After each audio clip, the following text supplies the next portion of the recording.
अखण्डमण्डलाकारं व्याप्तं येन चराचरं तत्पदं दर्शितं येन तस्मै श्री गुरुवे नमः। पिछली कक्षा में हम व्याकरण अध्ययन का कर रहे थे।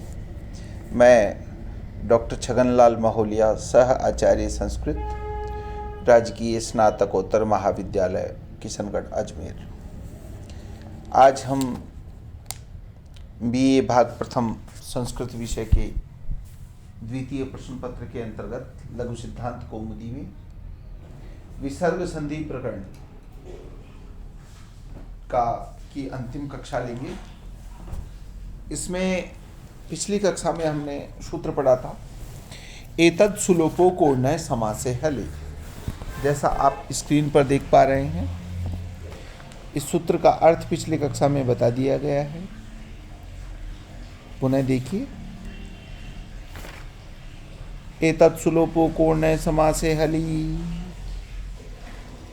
अककार्यो एतद्दौर्य सुस्तस्यः लोपस्यात् हली न तु नय समासे। एषः विष्णु स शंभु अको किम एषको रुद्र अनय समासे किम अशः शिवः हली किम एषो अत्र। सूत्र में कुछ शंकाएं भी उठाई गई है। सूत्र का अर्थ है, ककार रहित एतद एवं तद शब्द का जो सु प्रत्यय होता है उसका लोप हो।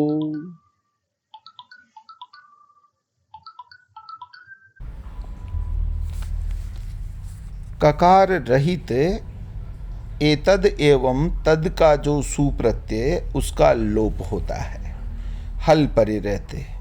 नए समास होने पर सुलोप नहीं होता। उदाहरण है, एषः विष्णु स शंभु। एषः विष्णु का संधि विच्छेद होगा एसस जमा विष्णु, और स शंभु का होगा सस जमा शंभु। इन स्थितियों में ऋत्व को बाध करके, यहाँ सकार को ऋतु प्राप्त था, ऋत्व को बाध करके एतत् सुलोपो कोर्णय समासे हली सूत्र द्वारा सकार का लोप हो गया, और एषः विष्णु और स शंभु इस तरह से रूप बनेंगे। अब यहाँ एक शंका उठाई गई है, अकोह किम। यदि सूत्र में अकोह पद न दिया जाए तब एतद से अव्यय सर्वनाम ये प्राक्टे अव्यय सर्वनाम अकच प्राक्टे सूत्र से अकच करने पर सुविभक्ति में एसकः बनता है। यहाँ ककार युक्त एतद से सु का लोप हो जाएगा, इसलिए इसमें ये पद रखा गया है। अनय समासे किम, अनय समास क्यों कहा? यदि सूत्र में अनय समास नहीं कहेंगे, अनय समासे पद में पद न देवें या इस पद का पाठ नहीं किया हुआ होता, तब असह में सु का लोप हो जाएगा। उसको रोकने के लिए अनय समास पद का प्रयोग सूत्र में किया गया है। हली किम इति, सूत्र में हली किम इस पद का प्रयोग क्यों हुआ है? क्योंकि यदि सूत्र में हली पद का पाठ नहीं करेंगे, उस अवस्था में एसह जमा अत्र एसो अत्र में अच परे भी सु का लोप हो जाएगा। इसको रोकने के लिए यहाँ हली पद का पाठ किया गया है। अस न स इति असह, यहाँ नए समास है, अतः सह के सु का लोप नहीं हुआ है। अब जो दृष्टांत है एषः विष्णु और स शंभु, इसको आप संस्कृत में लिखेंगे एषः विष्णु, एषस् जमा विष्णु इत्यवस्थायाम सज्जु सोरु इति सूत्रेण सकारस्य ऋत्वे प्राप्ते तम प्रबाध्य एतत् सुलोपो कोण्य समासे हलि इति सूत्रेण सकारस्य लोपे संयोगे एषः विष्णु इति रूपम सिद्धम।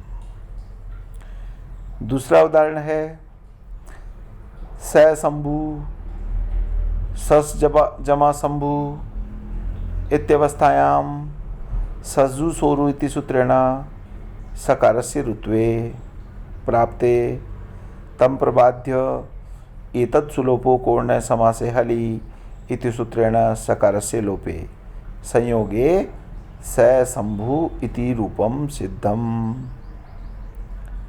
दोनों रूप सिद्धियों को संस्कृत में करने के बाद आगे एक सूत्र है जो विसर्ग संधि का अंतिम सूत्र है, सो अचि लोपे चेत पाद पूर्णम। जैसा आप स्क्रीन पर देख पा रहे हैं, सो अचि लोपे चेत पाद पूर्णम, स इत्यस्य सो लोपः स्यात् अचि पादश्चेत लोपे सत्येव पूर्वेत सेमाम विडि प्रवृत्तिम एषः दासरथि राम। सो अचि लोपे चेत पाद पूर्णम, सो अचि में सह शब्द प्रथमा एक वचनांत है। प्रथमा एक वचनांत स्वरूप परक निर्देश है, उससे आई षष्ठी का लुक होता है।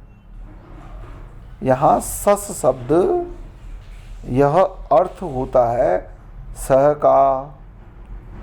पूर्व सूत्र में सुलोपः पद की अनुवृत्ति आ रही है,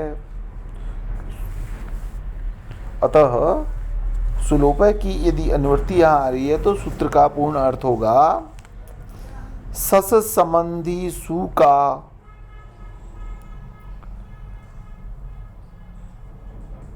तद के सु का लोप होता है, अच परे रहते।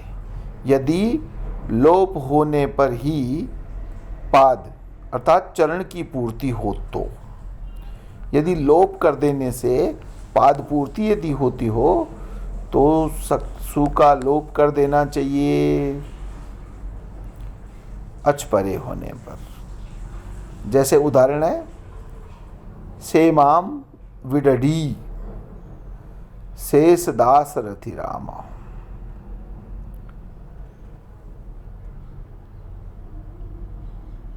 सेमाम विडडी का संधि विच्छेद होगा सेमाम वीडिड, तो सस जमा इमाम वी डिड और सैस दासरथी राम में सस जमा एस दासरथी राम। इन दोनों अवस्थाओं में यहाँ पर सो अचिलोपे चेत पाद पूर्णम सूत्र द्वारा सकार का लोप होकर के क्रमशः आद्गुण सूत्र द्वारा गुण एवं